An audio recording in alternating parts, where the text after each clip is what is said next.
The COVID-19 pandemic has had a widespread impact across sectors. Now, to better understand how this is playing out for corporates in Nigeria, Oladele Adeoye, Executive Director at DataPro Limited, joins me for this discussion. Oladele, thank you so much. It's a pleasure to have you on the show today. Now, let's get right to it, shall we? The business, as you know, business, households, the entire and indeed the entire economy have been hit hard by the COVID-19 pandemic. But then the economic recovery is still being weighed down by recurring spikes in infection. As you know, Nigeria is currently experiencing a third wave. How do you see credit ratings and the broader quality of corporate debt instruments evolving, particularly in Nigeria? Thank you for having me on your show. It's my pleasure to be here. To answer your question, the pandemic had a devastating effect on the global economy, and Nigeria is not isolated from that effect. We have had a consecutive 2 quarters of growth, though a weak one. However, we have also seen that the economy will likely consolidate on the growth that we have experienced in recent time. This is hinged on 2 factors. Number one, the reluctance on the part of government to declare another lockdown, and the fact that there is also increased sensitization on how to be personally responsible for containing the spread of the pandemic. If you also add that to the fact that the vaccine delivery of the vaccine has been taken from time to time, that tells you that there will be a kind of consolidation on the growth rate that we have experienced in the first quarter, and that organizations that are able to adopt and adapt to the new normal will also be able to weather the storm.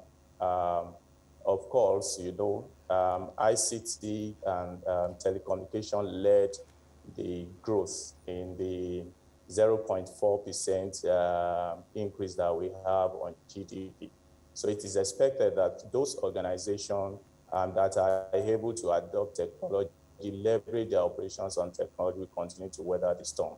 For credit rating, will we continue to monitor the fundamentals of the organizations that we have rated to ensure that we place emphasis on the ability to be able to think out of the box, governance structure, and other fundamentals of the organization that we rate, so as to be able to monitor their performance over time. Now, Adeoye, only when the pandemic is over, I mean, if ever, will we be able to, truly count the cost of the economic damage, for economies across the globe, and also on things like impact on corporate cash flows and credibility. But in the meantime, what should be the focus of institutional investors holding or seeking to invest in debt instruments at a time like this? Yes, there are major factors that contribute to shifting cash flow, and investors should be able to focus on those factors primarily. The factors include, on the quantitative level, the factor include profitability, diversification in earnings profile, ability to leverage on technology over time. And on the qualitative side, investors should also look at entities and instruments that are issued by organizations with strong corporate governance and with strong bias for creativity and ability to think out of the box and to be able to adapt to the new normal. All of that will bode well for organizations that are operating at this time, and that should be the primary focus of any investor at this critical moment. Well, speaking about organizations, you recently released reports on the ratings reviews on a couple of companies, for instance, Zenith Bank, United Capital, and Total Nigerian. And in each of these reports, you affirmed your ratings assigning, for instance, AAA minus and AA minus ratings on Zenith Bank and Total. What does this mean for the market? How are the markets, or how do you see the markets interpreting these ratings? All right, when ratings are issued, it is an indication of the ability of an entity to meet its obligation over time. And so with reference to Zenith that you mentioned in your question, what we are saying is that an entity like Zenith has a low risk and that it has strong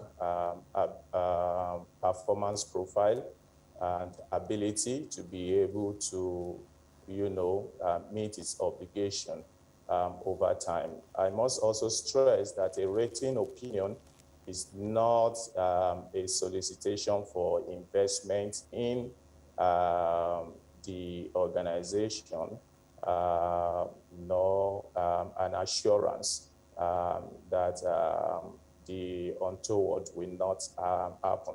However, it's a reference material for investors to be able to assess, to have independent opinion about the assessments of the organization. And it's also for the organization to be able to look at it critically and see areas where they can address their drawbacks. Now, finally, we have less than 2 minutes. Now, of course, as you know, Nigeria is still in a fragile economic recovery. But going forward, what is your perspective or your forecast for Nigeria's GDP growth and the potential impact this may have on credit ratings and risk environment for investors? All right. I think your questions are in two parts. The first is that what will be my forecast for the growth in GDP? Well, we have seen GDP growth of 0.4% in the first quarter, and there are several projections out there ranging from 1.9 to 3%. Like I mentioned earlier, there is going to be some kind of consolidation on the growth that we have witnessed in recent time on account of the fact that government is reluctant. Government reluctance in, declaring a lockdown, and the fact that organizations that have invested in technology will continue to drive the growth from the non-oil sector. However, I'm restrained to say that the economy might not grow as much as 3% because of certain drawbacks that we still have, measures that still need to be put in place. Let's just say conservatively, I am looking at region of between 1.6 and 1.8% growth